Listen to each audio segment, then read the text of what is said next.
بسم اللہ الرحمن الرحیم. السلام علیکم. معذرت کے ساتھ ایک لمبے گیپ کے بعد دوبارہ پروفٹ سیریز کا آغاز کرتے ہیں، اور آج ہم جن کی داستان، جن کا واقعہ جاننے والے ہیں وہ ہیں حضرت موسیٰ علیہ السلام. سال 3150 BC. ایجپٹ یعنی مصر کا ایک بادشاہ تھا جو لوگوں پر بہت شدید ظلم کرتا تھا اور خود کو ان کا خدا کہلواتا تھا. اپنی جعلی خدائی اور غرور میں دھت تھا. اس کا نام تھا موسیٰ بن ولید. آج ہم اسے فرعون کے نام سے جانتے ہیں. فرعون نے بنی اسرائیل کو اپنا غلام بنا رکھا تھا. موسیٰ بن ولید انہی بادشاہوں کی نسل سے تھا جو ایک زمانے میں یوسف علیہ السلام کو اپنا سب کچھ مانتے تھے اور اللہ کا پیغمبر مانتے تھے، اور بتوں کو توڑ چکے تھے اور ان کی عبادت نہیں بلکہ خدا یکتا کی عبادت کرتے تھے. جیسے کہ داستان یوسف میں ہم نے فرعون کے بارے میں سنا کہ کیسے اس نے یوسف علیہ السلام کو عزیز مصر بنایا، اور یوسف علیہ السلام اور ان کے خاندان کی کافی عزت تھی. اب یہ ایک بادشاہ اسی نسل میں سے آ رہا ہے، لیکن کیا ہوا ہے ایسا جو بنی اسرائیل غلام بن گئے؟ یہ بادشاہ بنی اسرائیل پر بہت ظلم کرتا تھا. اب اس کی حکومت کو کئی سال بیتتے گئے، ظلم و زیادتی بڑھتا ہی چلا گیا. اب ایک دفعہ اس نے ایسا سنا کہ بنی اسرائیل میں ایک لڑکا پیدا ہوگا جو کہ فرعون کے تخت کو الٹ دے گا. فرعون کو لگا کہ لوگوں نے کوئی خواب دیکھ لیا ہے یا پھر ان کی کوئی اپنی ہی پریڈکشن ہے. اب فرعون نے خواب دیکھا کہ ایک آگ نمودار ہوتی ہے جو کہ تمام مصر کو جلا کے راکھ کر دیتی ہے، لیکن بنی اسرائیل کو ذرا برابر بھی نقصان نہیں پہنچاتی. فرعون گھبرا گیا اور ڈرا ہوا خواب سے بیدار ہوا اور سارے اپنے جادوگروں اور پریسٹ کو جمع کر لیا تاکہ ان سے تعویل یا تعبیر پتہ کر سکے. اس نے ان کو اپنے اس خواب کے بارے میں بتایا. انہوں نے کہا کہ بنی اسرائیل میں ایک لڑکا پیدا ہوگا جو کہ فرعون کا تختہ الٹ دے گا اور مصری اس کے ہاتھوں مارے جائیں گے. یہ سن کر فرعون پریشان ہو گیا اور اس نے حکم جاری کیا کہ بنی اسرائیل میں جو بھی لڑکا پیدا ہو اسے مار دیا جائے. فرعون کے اس حکم کے بعد سے بنی اسرائیل میں جو بھی بچہ پیدا ہوتا لڑکا اسے مار دیا جاتا تھا. مگر ایک دن اکانومکس ایکسپرٹ نے فرعون سے کہا کہ بنی اسرائیل کے تمام بوڑھے مرد مرتے چلے جا رہے ہیں اور یوں تو وہاں مردوں کی شدید کمی ہو جائے گی. قتل کی وجہ سے کوئی مرد باقی نہ بچے گا. تو اب ایسا کوئی نہیں بچے گا. تمام بچوں کو مارنے کے بعد جسے ہم اپنا غلام بنا سکیں اور اپنے کام کے لیے استعمال کر سکیں تو ہمیں کوئی نہ کوئی پالیسی تو بنانی ہی ہوگی. اگر بنی اسرائیل میں کوئی مرد نہیں بچے گا تو ہمارا غلام کون بنے گا؟ اب اس قتل و غارت کی وادی میں اللہ کا رحمت، اللہ کا جلال بھی تو کہیں نہ کہیں آنا ہی تھا. تو یہ ایک راستہ تھا، اور اب دیکھتے جائیے کہ ہوتا ہے کیا. انہوں نے یہ پالیسی بنائی کہ ایک سال جو لڑکے پیدا ہوں گے انہیں قتل کر دیا جائے گا، اور اگلے سال جو لڑکے پیدا ہوں گے انہیں زندہ چھوڑ دیا جائے گا. اس طرح بنی اسرائیل کے تمام مرد ختم نہ ہوں گے اور انہیں غلام بنانے کے لیے مرد مل جائیں گے. فرعون نے اس بات کو سمجھا، یا کہیے کہ اللہ تعالیٰ نے اس کے دل و دماغ پہ کچھ ایسی مہر ڈال دی اور اس نے اس طرح کا حکم جاری کر دیا. اور پھر ایسے ہی ہونے لگا کہ ایک سال کے بچے جو اس سال پیدا ہوں گے انہیں چھوڑ دیا جاتا اور اگلے سال والوں کو قتل کر دیا جاتا اور اس سے اگلے سال والوں کو پھر زندہ چھوڑ دیا جاتا. جس سال تمام بچوں کی زندگی بخشی جانی تھی اسی سال موسیٰ علیہ السلام کی والدہ پریگننٹ ہو گئیں، اور اس سال انہوں نے موسیٰ علیہ السلام کے بھائی ہارون علیہ السلام کو پیدا کیا. مگر اگلے سال جب بچوں کو قتل کرنا تھا اور کوئی لڑکا زندہ نہیں چھوڑنا تھا تو موسیٰ علیہ السلام کی والدہ کے گھر موسیٰ علیہ السلام کا جنم ہوا. اب موسیٰ علیہ السلام کی والدہ کو خوف تھا کہ موسیٰ علیہ السلام کو تو قتل کر دیا جائے گا، کیونکہ اس سال جتنے لڑکے پیدا ہونے تھے تمام لڑکوں کا قتل ہونا تھا. اور تب ہی اللہ تعالیٰ نے ان کی والدہ کو الہام فرمایا، اور وہ الہام یہ تھا کہ وہ اپنے بیٹے کا پیٹ بھریں، اور جب خوف طاری ہونے لگے تو اسے دریا میں اللہ کے حوالے کر کے چھوڑ دیں، اور انہیں کوئی نقصان نہ ہوگا، اور اللہ تعالیٰ انہیں اپنی والدہ کے پاس جلد قریب کر دیں گے اور انہیں رسولوں میں سے بنائیں گے. موسیٰ علیہ السلام کی والدہ کو کوئی چارہ نظر نہ آیا. وہ اپنے بیٹے کو ہر قیمت پر بچانا چاہتی تھیں، اور انہوں نے اللہ کی طرف سے دل میں اترنے والے اس الہام پر توکل کیا، بھروسہ کیا، اور اپنے بیٹے کو ایک ٹوکری میں ڈال کے دریائے نیل میں اللہ کے حوالے چھوڑ دیا. اللہ تعالیٰ جب اپنی رحمت نازل کرنے پر آئیں تو کوئی چیز راستے میں رکاوٹ نہیں بن سکتی، اور موت بھی اللہ کے حکم کے بغیر آپ کے قریب نہیں آ سکتی. جب موسیٰ علیہ السلام کی والدہ نے اللہ تعالیٰ پر بھروسہ کیا اور ٹوکری میں اپنا بیٹا ڈال کر دریائے نیل میں چھوڑ دیا تو اللہ تعالیٰ نے ٹوکری کو حکم دیا. کیا حکم دے رہے ہیں؟ اللہ تعالیٰ نے حکم دیا کہ فرعون کے محل کے پاس جا کے ٹھہر جا. نہ موسیٰ غرق ہوئے، نہ ٹوکری کسی اور نے اٹھائی، بلکہ وہ فرعون کے محل کے پاس جا کے رکی. اب آپ سوچ رہے ہوں گے کہ یہ کیسا وعدہ ہے اللہ کا کہ جو قتل کرنا چاہتا ہے اسی کے محل پہنچا دیا. تو اب آگے سنیے.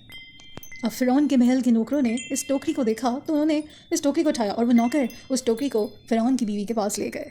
فرعون کی بیوی ایک رحم دل اور اچھی عورت تھی. اس نے موسیٰ علیہ السلام کو دیکھا تو اللہ تعالیٰ نے اس کے دل میں موسیٰ علیہ السلام کے لیے بے حد محبت اور پیار ڈال دیا. کیوں کہتے ہیں نا جسے اللہ رکھے اسے کون چکھے. فرعون کی بیوی کی کوئی اولاد نہ تھی اور وہ چاہتی تھی کہ اس کا ایک بیٹا ہو. اس نے فرعون سے اس بچے کو اڈاپٹ کرنے کی بات کی. وہ چاہتی تھی کہ وہ اس بچے کو اپنے پاس رکھے، پالے پوسے. تو فرعون نے اسے اجازت دے دی۔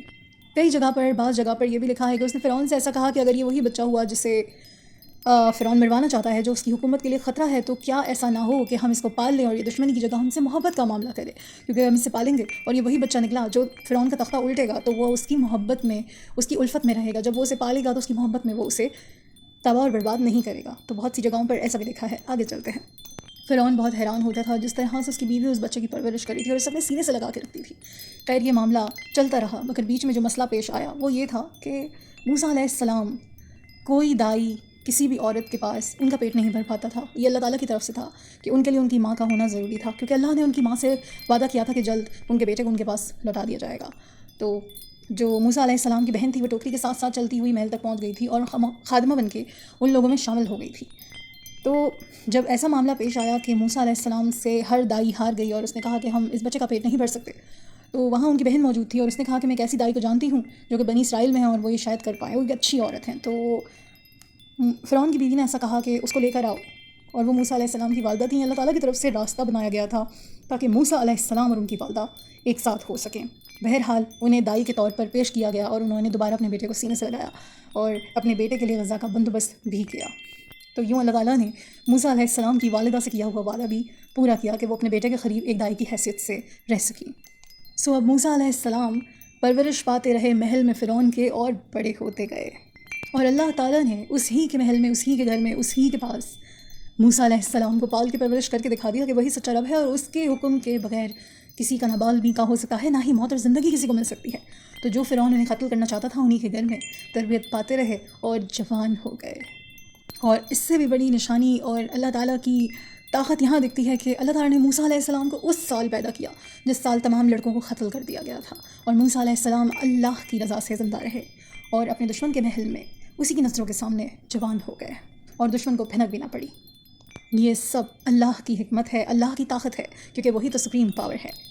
اللہ نے موسیٰ علیہ السلام کو پروقار وجی جوان بنایا، بہت طاقت اور بہادری عطا کی، ان کی شخصیت کو پردبار بہادر بنایا کہ کوئی بھی انہیں دیکھتا تو ان کا روب جھلکنے لگتا۔ ایک دن موسیٰ علیہ السلام نے دیکھا کہ ایک اسرائیلی کو مصر کے کچھ لوگ مار رہے تھے اور بہت بری طرح پیٹ رہے تھے۔ اس اسرائیلی کی نظر موسیٰ علیہ السلام پر پڑی تو موسیٰ علیہ السلام سے مدد طلب کی۔ موسیٰ علیہ السلام اس کی مدد کرنے کے لیے آگے بڑھے اور غلطی سے اس آدمی کو قتل کر دیا جو مصری تھا اور اس اسرائیلی کو مار رہا تھا۔ کیونکہ موسیٰ علیہ السلام کا تعلق بنی اسرائیل سے تھا اور ان کا خون اسرائیلیوں کے لیے جوش مارتا تھا، وہ یہ دیکھ نہ سکے کہ وہ آدمی جو مصر کا تھا وہ اسرائیلی کو کتنی بری طرح سے مار رہا تھا اور غلطی سے قتل کر بیٹھے اس مصری کا۔ موسیٰ علیہ السلام بے حد پریشان ہو گئے اور انہوں نے، کیونکہ قتل گناہ ہے اور اس کی معافی نہیں ہے، انہوں نے فوراً اللہ سے مدد مانگی، کیونکہ وہ انٹینشن اسے قتل کرنے کی نہیں رکھتے تھے، وہ بس اس اسرائیلی کی مدد کرنا چاہتے تھے جسے مصری غلام اور حقیر سمجھ کے مار رہا تھا، لیکن غلطی سے قتل ہو گیا کیونکہ اس کی قضا کا وقت لکھا تھا اور یہ تو ہونا ہی تھا۔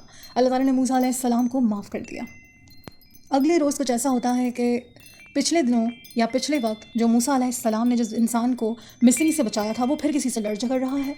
اب موسیٰ علیہ السلام نے جب یہ دیکھا تو دوبارہ رک گئے کہ اب یہ کس سے لڑ رہا ہے، کون اسے مارنا چاہتا ہے۔ کل اس کی وجہ سے وہ ایک انسان کو ہلاک کر چکے تھے اور آج پھر وہ کسی سے لڑ رہا تھا۔ موسیٰ علیہ السلام اس اسرائیلی کے پاس گئے جس کی جان انہوں نے بچائی تھی اور کہنے لگے تم مجھے جھگڑالو لگتے ہو، کل تم کسی سے لڑ رہے تھے اور آج پھر تم ایک پھڈے اور لڑائی میں مبتلا ہو، تمہارا ہر روز کسی نہ کسی سے کوئی جھگڑا رہتا ہے۔ اس اسرائیلی کو لگا کہ موسیٰ علیہ السلام آج اس اسرائیلی کو مار دیں گے جیسے کہ کل اس کی جان بچانے کے لیے مصری کو قتل کر ڈالا تھا۔ تو اس اسرائیلی نے بہت زور سے کہا کہ کیا آج تم مجھے بھی قتل کر ڈالو گے اسی طرح جیسے کل تم نے ایک مصری کو قتل کر ڈالا تھا۔ اب یہ بات اللہ اور موسیٰ علیہ السلام کے درمیان تھی، لیکن جہاں اس بندے نے یہ بات لیک تھی تو جو مصری اس سے لڑ رہے تھے ان کو یہ علم ہو گیا کہ مصر کے جس انسان کا قتل ہوا تھا اس کا قاتل کوئی اور نہیں موسیٰ علیہ السلام ہیں، اور یہ بات جا کر انہوں نے جو وہاں کی مصر کی ایجپٹ کی اتھارٹیز تھیں ان تک پہنچا دی، اور یہ بات فرعون تک بھی پہنچ گئی کہ جس مصری کا قتل ہوا ہے اس کے قتل کے پیچھے موسیٰ علیہ السلام کا ہاتھ ہے، کیونکہ یہ آدمی جو اسرائیلی تھا جسے موسیٰ علیہ السلام لڑنے سے روکنا چاہتے تھے اس نے ان کے خلاف بیچ مجمع میں گواہی دے دی تھی۔ فرعون نے حکم دیا کہ موسیٰ علیہ السلام کو فوراً پیش کیا جائے۔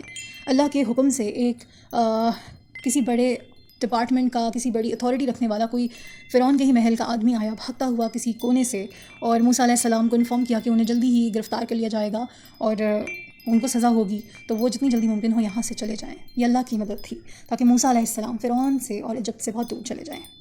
اس آدمی نے موسیٰ علیہ السلام کو بھاگ جانے کا مشورہ دیا۔ موسیٰ علیہ السلام کو جب یہ تمام معاملے کا علم ہوا تو انہوں نے فوری طور پر مصر کو چھوڑ دیا۔ ان کے پاس نہ کپڑے تھے، نہ ہی کچھ کھانے کو تھا، بس جون تو جیسی حالت میں کھڑے تھے ویسے ہی مصر چھوڑ کر بھاگ کھڑے ہوئے تھے۔ وہ گرم ریت پر ننگے پاؤں چل رہے تھے اور ان کے پاؤں بری طرح سے زخمی ہو کر پھٹ گئے تھے۔ انہیں خوف تھا کہ مصر کے لوگ انہیں پکڑ لیں گے اور ان کو قتل کر دیں گے، تو وہ بس گرم ریت پر چلتے ہی چلے گئے۔ وہ مدیان کی طرف سفر کر رہے تھے۔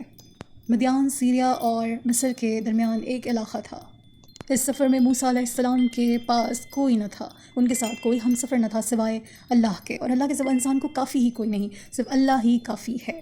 مدیان کا ذکر ہم شعیب علیہ السلام کے قصے میں بھی سن چکے ہیں۔ موسیٰ علیہ السلام نے لگاتار 8 راتوں تک اس طرح سفر کیا اور دن کے وقت وہ چھپ جایا کرتے تھے۔ اس مسلسل سفر کے بعد ریگستان پار ہو گیا اور موسیٰ علیہ السلام ایک جگہ پر پہنچے جہاں وہ ایک درخت کے نیچے آرام کی نیت سے لیٹ گئے۔ انہیں بہت زیادہ بھوک اور پیاس لگی تھی اور وہ بہت زیادہ تھکے نڈھال ہو چکے تھے۔ موسیٰ علیہ السلام نے دیکھا کہ 2 عورتیں اپنے جانوروں کو پانی پلا رہی ہیں اور باقی لوگ بھی اپنے جانوروں کو وہاں پانی پلانے لائے ہیں۔ ان عورتوں کو ایک مرد کی ضرورت تھی کیونکہ وہ جس چشمے سے پانی پلا رہی تھی اس پر ایک بڑا پتھر تھا جو کہ 10 مرد مل کر ہی ہٹا سکتے تھے۔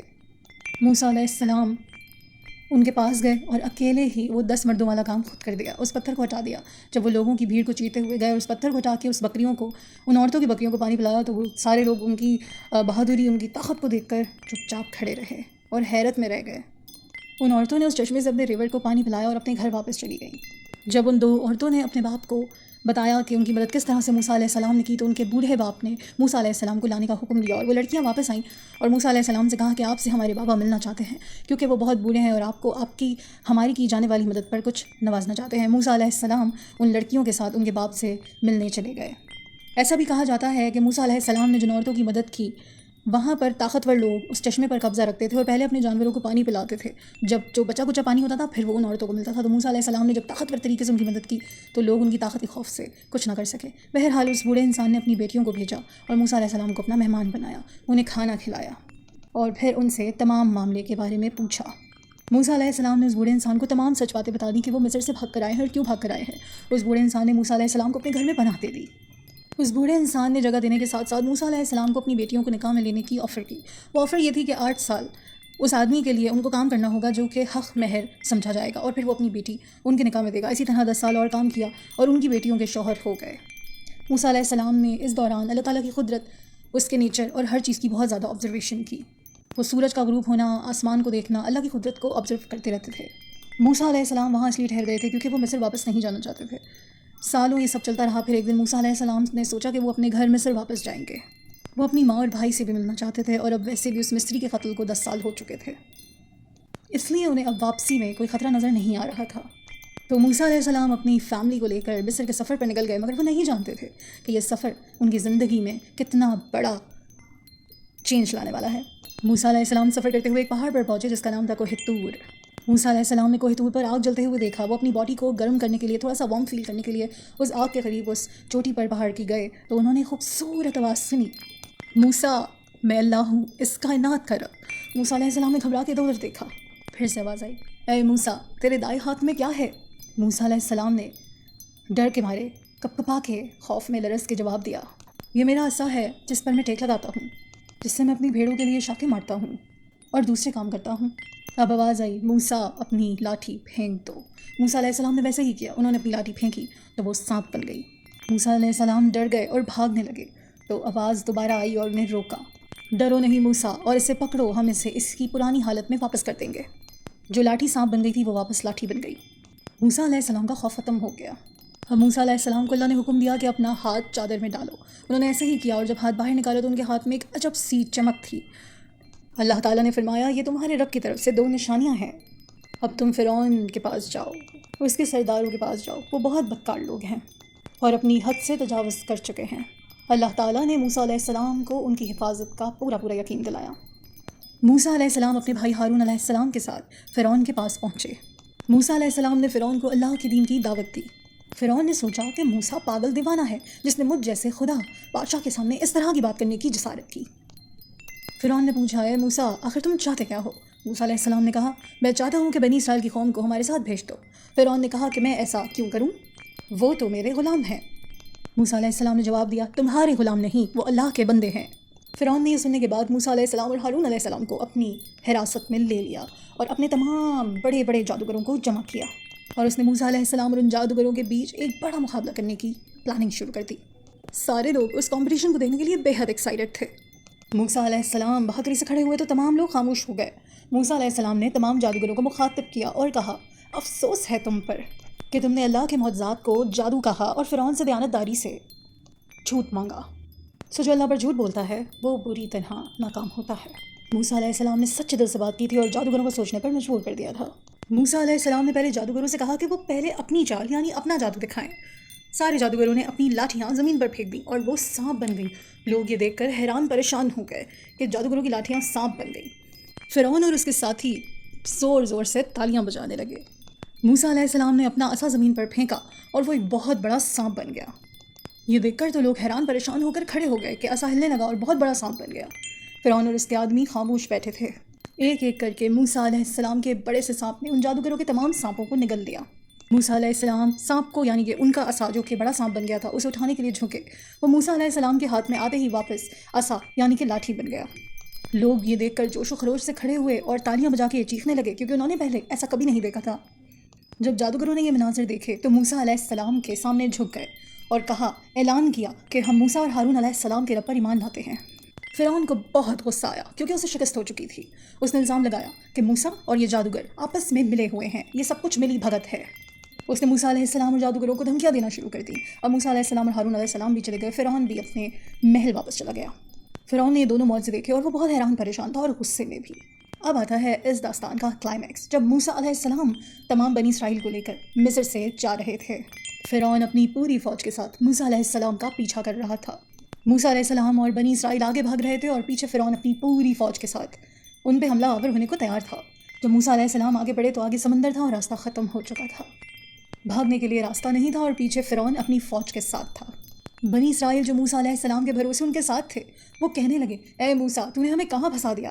اب ہمارا کیا ہوگا؟ آگے سمندر ہے اور پیچھے فرعون جو کہ حملہ کرنے آ رہا ہے۔ مگر حسبنا اللہ و نعم الوکیل، موسیٰ علیہ السلام نے کہا کیا کہ انہیں اللہ کافی ہے، اور کس طرح کہا؟ پریشان نہیں ہوئے، کہا میرا رب ہے نا، وہ راستہ بنائے گا۔ اللہ تعالیٰ نے موسیٰ علیہ السلام کو حکم دیا، اے موسیٰ اپنی لاٹھی زمین پر مارو، اور موسیٰ علیہ السلام نے اپنی لاٹھی زمین پر ماری اور پھر ہوا اس کے بعد ایک بہت کمال کا معجزہ، سبحان اللہ۔ چیر دیا سمندر راہ میں موسیٰ کی، اللہ کا معجزہ ہوا، سمندر کو چیر دیا اور موسیٰ علیہ السلام کے لیے راستہ بنا دیا۔ اللہ اکبر! کیا دیکھا ہے کبھی ٹھاٹھے مارتے ہوئے گہرے سمندر کو کہ وہ چر جائے اور اس کے بیچ سے راستہ بن جائے؟ یہ معجزہ صرف اللہ کی ذات ہی کر سکتی ہے، سبحان اللہ۔ سو موسیٰ علیہ السلام اپنے اوپر تخمہ رکھنے والے بندے کے لیے اللہ نے چیر ڈالا سمندر کو، اور موسیٰ علیہ السلام اور بنی اسرائیل اس راستے سے گزرے۔ موسیٰ علیہ السلام اس سمندر کے راستے کو پار کر گئے، لیکن پھر کیا ہوا؟ لیکن جیسے ہی فرعون کافر اپنے لشکر کے ساتھ اس راستے پر آیا تو موسیٰ علیہ السلام اور بنی اسرائیل نے تو راستہ پار کر لیا کیونکہ وہ اللہ کی رحمت میں تھے، لیکن فرعون بنا اللہ کے جلال کا شکار۔ اللہ نے حکم دیا سمندر کو کہ غرق کر ڈالو اسے، اور سمندر جو راستہ بنائے موسیٰ علیہ السلام کی شان میں کھڑا تھا برابر ہو گیا اور فرعون اپنے لشکر سمیت غرق ہو گیا۔ مگر کہانی یہاں ختم نہیں ہوتی۔ اللہ نے قرآن میں فرمایا، ہم فرعون کی لاش کو بعد میں آنے والے لوگوں کے لیے نشانی بنا دیں گے۔ آج ہم تیری لاش کو بچا لیں گے تاکہ تو بعد میں آنے والوں کے لیے عبرت کا نشان بن جائے، اور بے شک لوگ ہماری نشانیوں سے ضرور غافل ہیں۔ اور اللہ کی قدرت دیکھیے کہ اللہ نے ایسا ہی کیا۔ 1898 میں فرعون کی لاش کو ڈسکور کر لیا گیا، اور بہت بڑا معجزہ ہے کہ ہزاروں سالوں سے یہ لاش ابھی بھی موجود ہے، سلامت ہے، اور حالت میں موجود ہے کہ اسے ڈسکور کر لیا گیا۔ یہ لاش اسی سمندر سے ملی جہاں وہ ڈوبا تھا۔ آج یہ لاش کائرو کے ایک میوزیم میں رکھی ہوئی ہے اور پوری دنیا کے لیے عبرت کا ایک بہت بڑا نشان ہے، ہدایت کا ایک بہت بڑا نشان ہے۔ جیسا کہ اللہ تعالیٰ نے قرآن پاک میں فرمایا ویسا کر کے دکھایا۔ آج فرعون کی لاش موجود ہے، جسے مچھلی نے، سمندر کی مچھلی نے ناک کو کھا لیا ہے، لیکن اس کی لاش موجود ہے۔ ایک بہت بڑا عبرت کا نشان موجود ہے، سب سے بڑا معجزہ کہ کیسے سمندر کو چیر دیا گیا۔ اللہ کا وہ بندہ جس نے اللہ پر توکل کیا اور کہا کہ میرا رب میرے لیے راستہ بنائے گا دل سے، تو دیکھا اللہ نے کیسا راستہ بنایا، اور کافر کیسے اسی سمندر میں غرق ہو گیا۔ تو اللہ کے معجزات اور یہ واقعات ہمارے لیے، ہماری ہدایت کے لیے، ہماری آنکھیں کھولنے کے لیے بہت بڑے بڑے معجزات ہیں۔ اور وہ لوگ جو کہتے ہیں کہ وہ ایتھیسٹ ہیں اور وہ خدا کو نہیں مانتے اور وہ سوچتے ہیں اور جو مانتے ہیں اللہ کو وہ بے وقوف ہیں، تو دراصل وہ خود بے وقوف ہیں اور اللہ نے ان کے دل پہ مہر لگا دی ہے، تو نہ انہیں ہدایت ہوگی، نہ ہی وہ دیکھ سکیں گے کہ حقیقت کیا ہے، بس عذاب قبر اور جہنم ان کا نصیب بنے گا۔ تو ہمیں قرآن پاک ہماری گائیڈ بک ہے، اسے پڑھنا چاہیے۔ اللہ تعالیٰ ہم سے قرآن پاک کے تھرو کلام کر رہے ہیں، اللہ کی بات سننی چاہیے، اور ہمارے گمان پہ ڈپینڈ کرتا ہے کہ ہمیں کیا ملے گا۔ تو جس کا گمان اللہ سے جیسا ہے اس کے لیے اللہ ویسا ہے، تو اللہ سے اچھا گمان رکھیں، اس کی شان کے مطابق رکھیں، اور زندگی میں اللہ تعالیٰ کی دی ہوئی بلیسنگس کے حقدار بن جائیں۔ آئی ہوپ یہ قصہ آپ کو بہت اچھا لگا ہوگا۔ تو اب ایک نئی اسٹوری کے ساتھ پروفٹ سیریز کو آگے بڑھائیں گے۔ چینل کو سبسکرائب کر لیں، ویڈیو کو لائک کر لیں۔ اللہ نگہبان۔